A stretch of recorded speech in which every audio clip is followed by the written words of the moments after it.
Jeffrey Epstein connections to CIA, child trafficking within the military-industrial complex.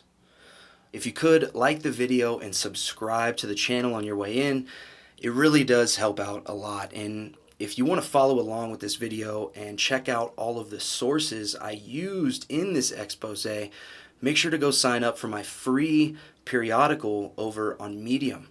And please, please, please share this video. Send it to your mom, your uncle, your coworkers, your representatives, everyone. And all of my work is very well sourced, so I promise you won't come off looking like a kook. So with that, let's get started. No one has revealed any official connections of infamous child trafficker Jeffrey Epstein and his operations to the military-industrial complex until right now. What you're about to see and hear today is documented, never before revealed connections between Jeffrey Epstein, CIA rendition flights, the U.S. State Department, and at the time, ongoing child trafficking operations within the military-industrial complex. Now, I did an hour-and-a-half live stream about my discoveries on this, where I pick through every piece of the source material. Then I took the meat and potatoes of that live stream and I chopped up a YouTube short, straight to the point. And I'll be playing that here shortly. But we get deep into the weeds on the live stream, and the short is just too short. So today's program is going to be the best of both worlds. I took my findings and broke this story wide open in an article that I wrote on Medium, including much more context that I left out of the live stream and couldn't fit into the short. You're not going to hear this information anywhere else. This is an exclusive. And with that, I bring you Jeffrey Epstein connections to CIA, child trafficking within the military-industrial complex. So, just as a little appetizer, we're going to start off with the short that I made about this expose. So the highlighted information is the registration of a State Department / U.S. military aircraft that was leased to Dyncorp and listed as flying from Epstein's private airstrip in New Mexico to an Albuquerque airport. The tail number of this aircraft was listed right under a couple of Lolita Express entries. Yet no one is talking about this. This is the connection between Epstein and the CIA and U.S. military and the U.S. State Department. Dyncorp and the flight from Epstein's private Zorro airstrip. The same Zorro ranch documented as being part of Epstein's trafficking operation. This is in the official flight logs that everybody knows the Lolita Express from. And this wasn't just some typo. This was registered as an official flight by the FAA as having took place. Dyncorp, a private military contractor, who was also caught trafficking women and children at the same time as Epstein. Okay, so now that you know what to expect, let's jump right into it. First, we're going to start off on how Epstein acquired his wealth and his connections to Silicon Valley elites, who also play a huge role in the military-industrial complex, and then we're going to jump right into the topic of tonight's expose.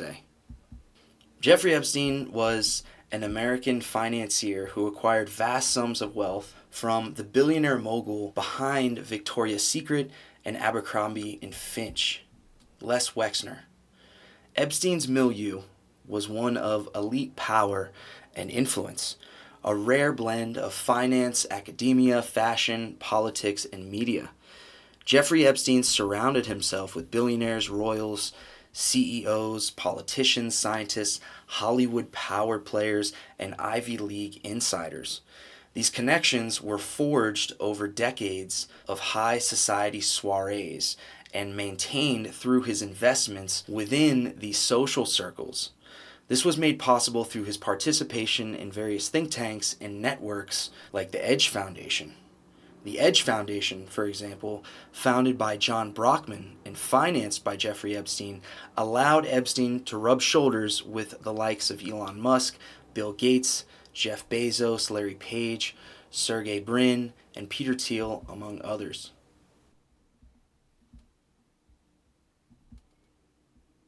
Are you still talking about Jeffrey Epstein? 5 innocent people killed, not a sign of a human.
So it was through the prosecution of a woman named Ghislaine Maxwell that an official record emerged documenting a human trafficking network coordinated by Jeffrey Epstein.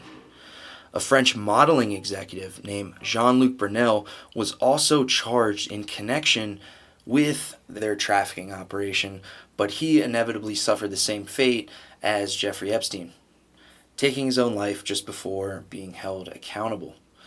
The public has presumed Jeffrey Epstein to be an intelligence asset for multiple reasons. First, his co-conspirator's father was a suspected intelligence asset who introduced the two, Robert Maxwell.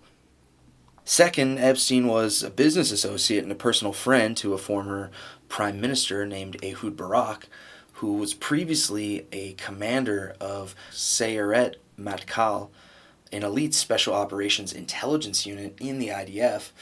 And third, there was the statement from U.S. Attorney Alex Acosta discussing Epstein's ties to intelligence, claiming he was told to, quote, leave it alone, end quote, with the it referring to a federal investigation into Epstein, having 60 federal indictments associated with human trafficking hanging over his head at the time.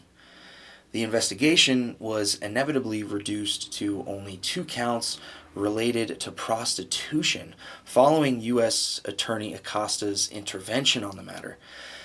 This was a result of something forevermore referred to as, quote, the sweetheart deal, end quote, a non-prosecution agreement that legally prevents any of Epstein's co-conspirators from ever being prosecuted. Epstein's sweetheart deal remains legally binding still to this day. Epstein was only charged again because in February of 2019, U.S. District Judge Kenneth A. Mara determined this deal violated the Crime Victims Act by withholding the plea deal from Epstein's victims, which, time out on the article really fast, it's not even ever considered prostitution when it's involved in underage victims. So this is on top of them withholding this plea deal from the victims. All right, let's get back to the article. He ruled that the victims had the right to be informed and consulted about the plea agreement before it was finalized. This ruling helped reopen scrutiny into Epstein's case and was a key factor leading to renewed investigations in different jurisdictions, and ultimately the conviction of his co-conspirator, Ghislaine Maxwell. The looming question surrounding Epstein's ties to intelligence is, what role did that play in all of these federal investigations and crimes getting brushed under the rug for so long? And what role, if any, does it play on the continued lack of disclosure and potential for further abuse? As of yet, the government doesn't have to give anything other than the old Glomar response. Quote, can neither confirm nor deny. Put simply, that's because any alleged intelligence connections to Epstein have been indirect until right now. When Attorney General Pam Bondi was recently asked about any possible intelligence connections to Jeffrey Epstein, she sidelined the question to a later time. To him being an agent, I have no knowledge about that. We can get back to you on that. To him being an agent, I have no knowledge about that. We can get back to you on that. And now for the subject of tonight's expose.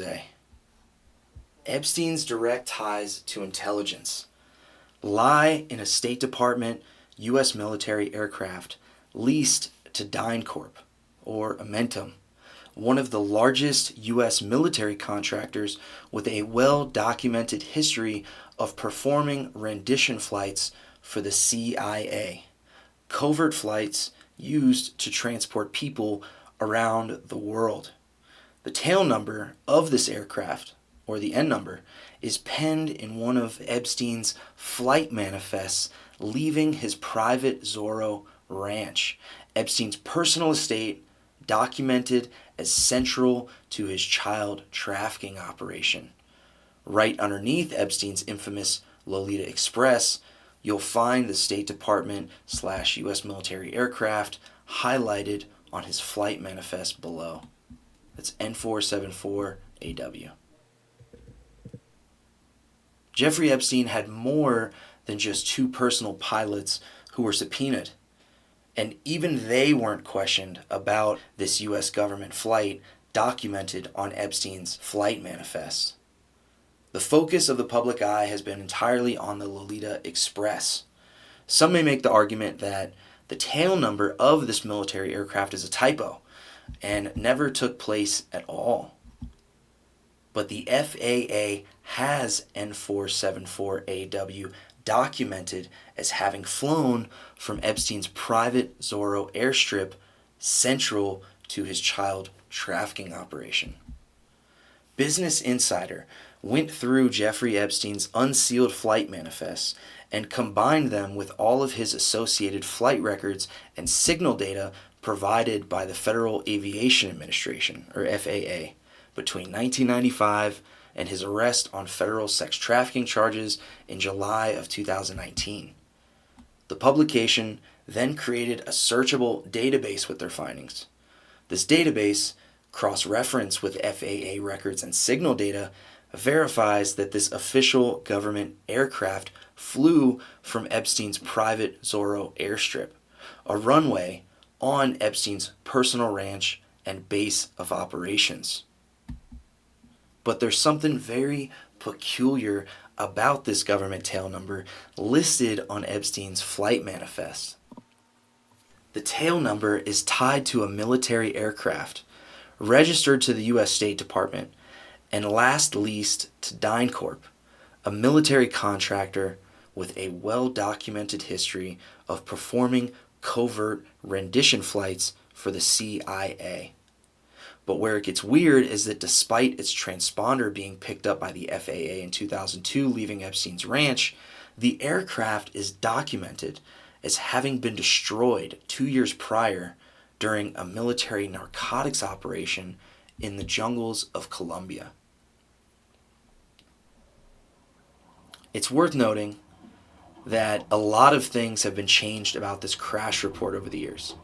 The time, the narrative, the nature, type of plane, the operator, which was withheld for security reasons, the serial number of the aircraft, where the plane left before it crashed, etc. And these are just some of the things that had changed over time. But some of these changes reveal more information about all of this. From this information and change thereof, we can gather that this was the serial number of a military aircraft assigned by the U.S. Navy Bureau, owned and registered to the U.S. State Department.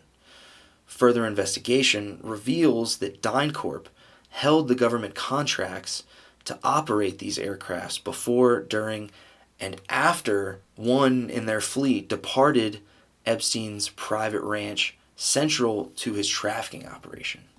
So time out from this article, this aircraft was still registered to the U.S. State Department at the time that it left Epstein's private Zorro ranch. So even if this wasn't under the auspices of DynCorp or the CIA and it's just deny at that level, this is still a U.S. State Department registered aircraft. Full stop. And there's still more of a paper trail that I haven't even discovered about this. Like, how and when did this aircraft even get to Epstein's ranch? And from where? I couldn't find that information, only the departure. So keep that in mind with this. Even if we put everything else to the wind, this is still a U.S. State Department registered aircraft leaving Epstein's private airstrip, documented and corroborated by the FAA. So there's one last thing before we get back to the article. This is something I just found and definitely wanted to include it before this video went up. It's about these aircraft contracted for these Latin American contracts. And this is according to DynCorp's own contract with the State Department on these Latin American missions where the N number of this aircraft was stationed. And this was acquired by CorpWatch. Quote, mission deployments may be made to any worldwide location, including potentially outside of Central and South America, end quote. The company mainly, quote, participates in eradication missions, training, and drug interdiction, but also participates in air transport, reconnaissance, search and rescue, airborne medical evacuation, ferrying equipment and personnel from one country to another, as well as aircraft maintenance, end quote, according to the contract. DynCorp operates several State Department aircraft, including armed UH-1H Iroquois and Bell 212 Huey-type helicopters and T-65 Thrush crop dusters. DynCorp provides the pilots, technicians, and just about any kind of personnel required to carry out the war in Colombia, including administrative personnel. Some of its personnel in Colombia, such as its helicopter pilots, are Colombians, Peruvians, and Guatemalans, but most are from the U.S. All must speak passable Spanish and English, and all must possess U.S. government secret personnel security clearances, except in the cases of foreign contractors where this requirement may be waived. So keep all this in mind. Even though the registration of this aircraft was originally stationed in Latin America, that does not mean that that's the only place where this aircraft has gone. And we could see that on Epstein's flight log corroborated by the FAA. So keep all this in mind. There's still much, much more to this story that the Pentagon and the State Department should be giving answers to. And for a full breakdown of all of the associated documents about this government aircraft that departed Jeffrey Epstein's private airstrip, check out my live stream titled Part 3, Epstein's Client List, CIA, DynCorp, and the U.S. State Department. This is part 3 of a series where I deep dive into Epstein's various connections and look up all 1,500 names in Epstein's little black book live on air. Rendition flights, like those conducted by DynCorp and the CIA, are meant to be covert in nature when transporting detainees all around the world. For operational security, they go to great lengths to ensure plausible deniability and no clear paper trail. This includes using front companies' civilian aircraft, spoofed or opaque flight plans like undeclared passengers, ghost logs, etc., and transponder manipulation, with the latter including the use of transponders from crashed aircraft that are still registered but no longer in service. And in the case of N474AW, we see clear signs of transponder manipulation.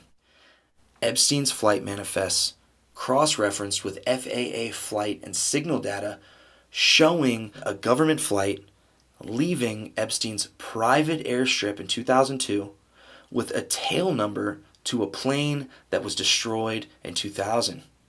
It seems to be the general consensus among pilots that this happens often. This is done multiple ways and is rather an easy process.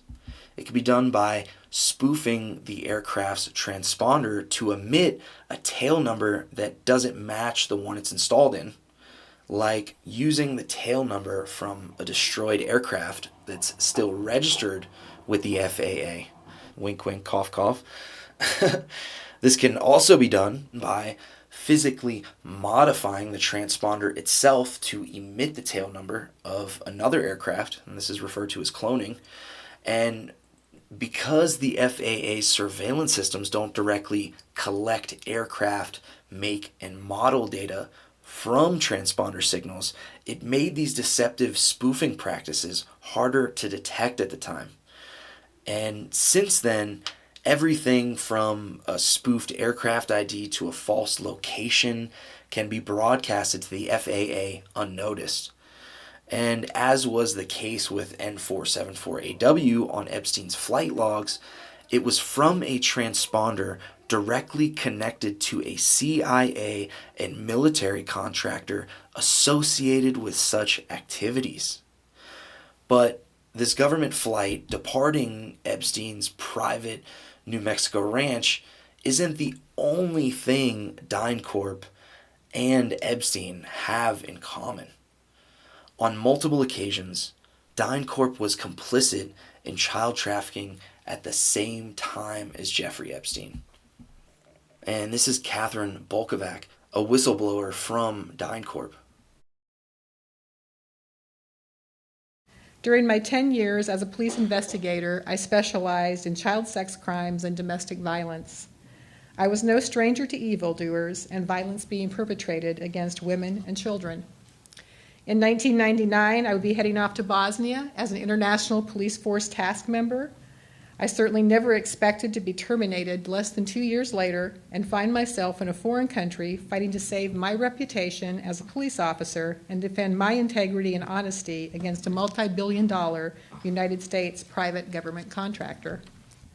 I became aware of rape tapes being distributed by the Department of Defense contractors on military bases. I worked with Bosnian law enforcement officers who put their lives and jobs on the line when they reported cases of military and UN officials participating in the transport of young girls across international borders. Then I documented my findings in an email to mission officials in an attempt to educate and raise the awareness of the issue internally. I was immediately accused of being burned out, demoted, and then terminated a few months later as a final act of the United Nations and private contractor retaliation against me. I was working this story, trying to extend my story. I mean, we broke the story, and it didn't go anywhere. It did not get any traction. I mean, I talked to Colin Lynch. I asked Colin Lynch to do more stories on it, and I could not, and Madeline was working on it, Martina Vandenberg, we were all working on it. We could not. Martina puts out this report, and Human Rights Watch generally enjoys considerably good press coverage once they put out a report. Nobody was interested. It just didn't matter.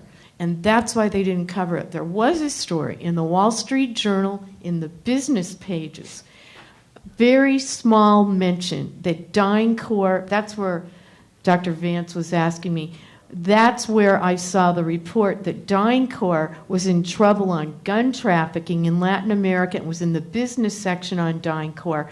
And I think if you start researching many of these government contractors, especially DynCorp, you will see just how deep the tentacles go into our government. They are, operating the Pentagon. They're operating our international security systems. They're operating our airports. I mean, just, it goes on and on. DynCorp was involved in a child slavery scandal in Bosnia in 1999, with its employees accused of buying and selling girls as young as 12. DynCorp, hired to perform police duties for the UN and aircraft maintenance for the U.S. Army, were implicated in prostituting the children. A DynCorp site supervisor in Bosnia even filmed himself assaulting 2 of these victims and distributed the material abroad. A number of employees were transferred out of the country, but with no legal consequences. The whistleblower to expose this was a woman named Catherine Bolkovac, a DynCorp employee who ran the IPTF office that investigates sex trafficking, domestic abuse, and sexual assault. A movie was subsequently made about her titled The Whistleblower. The second time DynCorp was complicit in human trafficking also occurred in Bosnia a couple years later. This time, an airplane mechanic named Ben Johnston sued DynCorp, alleging he was fired because he had uncovered evidence that DynCorp employees were involved in sexual slavery. Johnson claimed that DynCorp was transporting Eastern European children all over the world using aircraft from the airbase where he worked. A third instance of DynCorp's systemic sexual abuse and solicitation of minors occurred not far from where that N474AW aircraft was under contract. Less than 2 years after the previous incident, in October 2004, it was revealed that DynCorp employees operating at Tolamaida Air Base in Colombia distributed a video in which they could be observed sexually violating multiple underage girls from the local town of Meliar. This video was distributed through the network of DynCorp employees and even sold on the main streets of Bogota. According to follow-up work carried out by the Lawyers Collective, it was discovered that one of the minors involved in the video took her own life after the DynCorp employees widely distributed them. Throughout these ongoing systemic abuses by those within DynCorp, the company still gained and maintained open contracts with the U.S. government and military, and this gained the attention within Congress. And this is a fantastic exchange between Representative McKinney and Donald Rumsfeld about DynCorp gaining and maintaining these U.S. military contracts amongst these systemic abuses. Gentleman, the gentlelady from Georgia, Ms. McKinney. Oh, thank you, Mr. Chairman. Mr. Secretary, I watched President Bush deliver a moving speech at the United Nations in September 2003. in which he mentioned the crisis of the sex trade. The president called for the punishment of those involved in this horrible business. But at the very moment of that speech, DynCorp was exposed for having been involved in the buying and selling of young women and children. While all of this was going on, DynCorp kept the Pentagon contract to administer the smallpox and anthrax vaccines and is now working on a plague vaccine through the Joint Vaccine Acquisition Program. Mr. Secretary, is it policy of the U.S. government to reward companies that traffic in women and little girls? That's my first question. My second question, Mr. Secretary, according to the Comptroller General of the United States, there are serious financial management problems at the Pentagon, to which Mr. Cooper alluded. Fiscal year 1999, 2.3 trillion missing. Fiscal year 2000, 1.1 trillion missing. And DOD is the #1 reason why the government can't balance its checkbook. The Pentagon has claimed year after year that the reason it can't account for the money is because its computers don't communicate with each other. My second question, Mr. Secretary, is who has the contracts today to make those systems communicate with each other? How long have they had those contracts? And how much have the taxpayers paid for them? Finally, Mr. Secretary, after the last hearing, I thought that my office was promised a written response to my question regarding the 4 war games on September 11th. I have not yet received that response, but would like for you to respond to the questions that I've put to you today, and then I do expect the written response to my previous question, hopefully by the end of the week. Thank you, Representative. First, the answer to your first question is no. Absolutely not. The policy of the United States government is clear, unambiguous, and opposed to the activities that you described. The second question. Well, how do you explain the fact that DynCorp and its successor companies have received and continue to receive government contracts? I would have to go and find the facts, but there are laws and rules and regulations with respect to government contracts, and there are times that corporations do things they should not do, in which case they tend to be suspended for some period. There are times then that under the laws and the rules and regulations passed by the Congress and implemented by the executive branch, that corporations can get off of out of the penalty box, if you will, and be permitted to engage in contracts with the government. They're not generally not barred in perpetuity. This company was never in the penalty box. If you could proceed to my second question, please.